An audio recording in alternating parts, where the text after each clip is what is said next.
नमस्कार, ॲडव्होकेट नरेंद्र माधव या चॅनलवरती आपलं सहर्ष स्वागत आहे.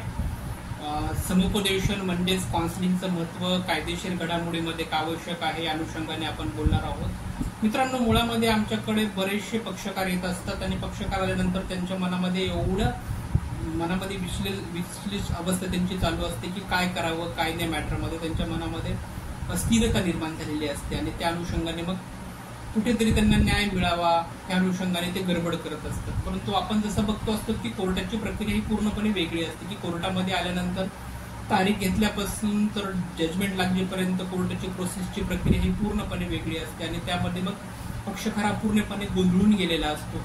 नक्की न्याय कधी भेटेल या अपेक्षेवरती तो वाट पाहत बसलेला असतो आणि मग तो न्याय भेटण्यासाठी त्याला लागणारा विलंब हा सध्या सर्वच कोर्टामध्ये आपल्याला बघायला मिळतो. हा जो विलंब लागू नये आणि आपले मॅटर लवकरात लवकर डिस्पोजल व्हावा असं प्रत्येकच पक्षकाराची अपेक्षा असते. परंतु मुळामध्ये ह्या कोर्टामध्ये जाण्याची वेळ का यावी आणि कोणत्या मॅटरमध्ये कोर्टामध्ये जायला हवं. साध्या साध्या मॅटरमध्ये आपण कोर्टाच्या बाहेर सुद्धा त्या मॅटरचं डिस्पोजल करू शकतो.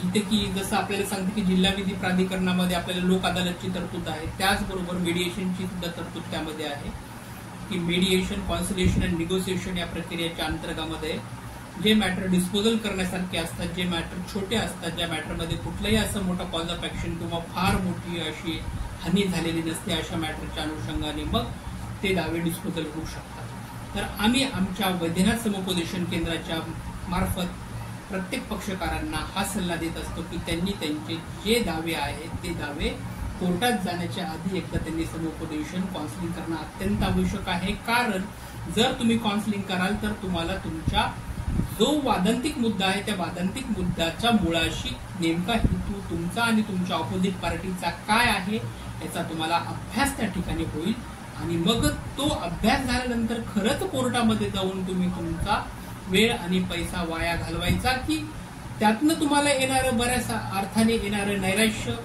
हे देखील तुमच्या सुखी आयुष्याला बरेच ग्रासलेलं आपल्याला बघायला मिळतं. म्हणून नक्की तुम्हाला काय करायचं आहे आणि काय करायचं नाही या अनुषंगाने आम्ही आमच्या समुपदेशन केंद्रामध्ये तुम्हाला मार्गदर्शन करत असतो. तुम्हाला सांगत असतो बऱ्याचशा पक्षकारांना की कोणत्या मॅटरमध्ये कोर्टामध्ये जायला हवं, कोणत्या मॅटरमध्ये कोर्टात जाण्याची आवश्यकता नाही आणि तुमचं मॅटर जर कोर्टामध्ये पेंडिंग चालत असेल तर त्यामध्ये तुमचे असणारे वकील साहेब त्या ठिकाणी पुढची कोणती स्टेज घ्यावी आणि कोणती स्टेज घेऊ नये अशी बऱ्याचशा पक्षकारांना किंबहुना सांगत जरी असले तरी त्यामध्ये त्यांची जी तळमळ असते ती तेवढी तीव्र नसते.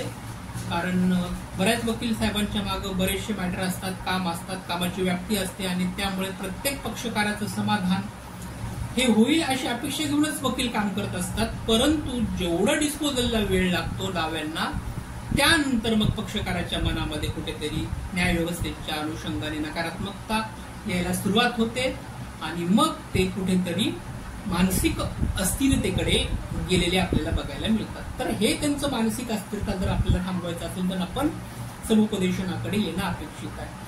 मुळामध्ये समुपदेशन फक्त काही वैवाहिक मॅटरच्या संदर्भामध्येच करावं का असं बरेच पक्षकार माझ्याकडे येतात आणि विचारतात की साहेब आम्ही लग्नाच्या अनुषंगाने समुपदेशन चालतं असं बऱ्याच लोकांची एक प्रकारे कुठेतरी त्यांचं एक गैरसमज आहे. तसं नाही, समुपदेशन हे प्रत्येक मॅटरमध्ये चाललं जातं. परंतु कोर्टामध्ये शासकीय दृष्ट्या जर पाहायला गेलं तर जिथे नवरा बायकोचे वाद चालत असतात, पती पत्नीच्या वादाच्या अनुषंगानेच तिथे गव्हर्नमेंटच्या लेवलवरती कोर्टामध्ये समुपदेशन केलं जातं. ते नातेसंबंध टिकवावं हा शुद्ध हेतू घेऊन न्यायप्रणालीमध्ये ते समुपदेशन केलं जातं. परंतु अपार्ट फ्रॉम कोर्टाच्या बाहेर जर तुम्ही बघत असाल तर समुपदेशन करणं ही काळाची गरज आहे. त्यामध्ये फक्त कौटुंबिक वादाचे मुद्देच नाहीत तर सामाजिक वादाचे बरेचसे मुद्दे असतात, फौजदारी स्वरूपाचे दावे असतात, सिव्हिल स्वरूपाचे दावे असतात. ते दावे खरंच त्यांची तीव्रता किती आहे, त्यांची ग्रॅव्हिटी किती आहे याचा अभ्यास नसल्या कारणाने पक्षकार वादांतिक मुद्दे घेऊन कोर्टामध्ये जातात, त्यांचा वेळ आणि पैसा वाया घालवतात. मग आपल्या मॅटरची तीव्रता किती आहे, त्याची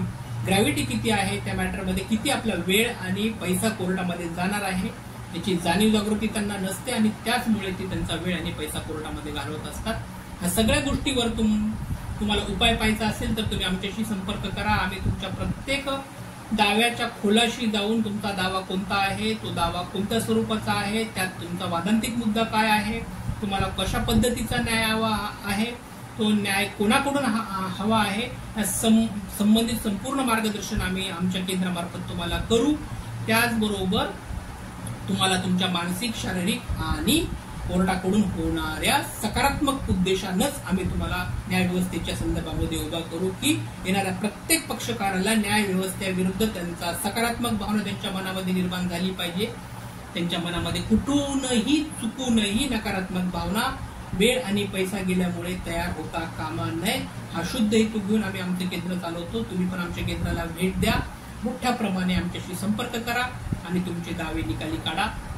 एवढंच या ठिकाणी आम्ही सांगू इच्छितो. धन्यवाद.